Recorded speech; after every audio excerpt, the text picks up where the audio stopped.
Modal verb will versus would with examples. First use, প্রথম ব্যবহার। Present এবং পাস্টে সবসময় উড বসে, আমাদের সবসময় মনে রাখতে হবে এই দুটো পয়েন্ট। আর একটা হচ্ছে ফিউচারে সবসময় উইল বসবে। উইল কখন বসবে? যখন আমরা ভবিষ্যতের কথা বলবো বা ফিউচারের কথা বলবো। এবং উড কখন বসবে? যখন আমরা প্রেজেন্টে, বর্তমানের বা অতীতের কোনো কথা বলবো, তখন উড বসবে। আই উইল কাম টুমরো, আমি আগামীকাল আসবো। ফিউচারে কথা বলা হচ্ছে, ওই জন্য উইল বসেছে। আই উড কাম নাও, আমি এখনই আসবো বা আমি এখনই আসছি। প্রেজেন্টের কথা বলা হচ্ছে, এখন এই জন্য উড বসেছে। I will call you tonight, আমি আজ রাতে তোমায় ফোন করব। ভবিষ্যতের কথা বলা হয়েছে, ওই জন্য উইল।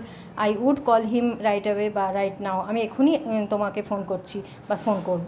এটা বোঝাতে, প্রেজেন্টের কথা বোঝাতে উড বসেছে। Will you come with us, তুমি কি আমাদের সঙ্গে আসবে?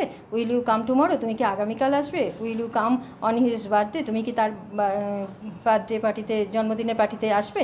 এটা বোঝাতে, ভবিষ্যৎ বোঝাতে উইল বসেছে। Would you come with us, তুমি কি আমাদের সঙ্গে আসছো? প্রেজেন্টের কথা যখন বলা হচ্ছে তখন উড বসেছে।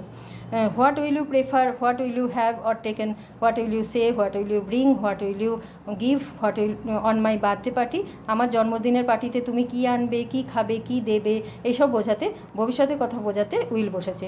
What would you have or say or prefer, যখন আমরা কোনো রেস্টুরেন্ট বা কফি শপে যাই, আমরা নিজেদের মধ্যে বলি তুমি কি খাবে বলো, সেরকম হোয়াট উড ইউ হ্যাভ, তুমি কি খাবে। প্রেজেন্টের কথা যখন বলা হচ্ছে তখন উড বসবে।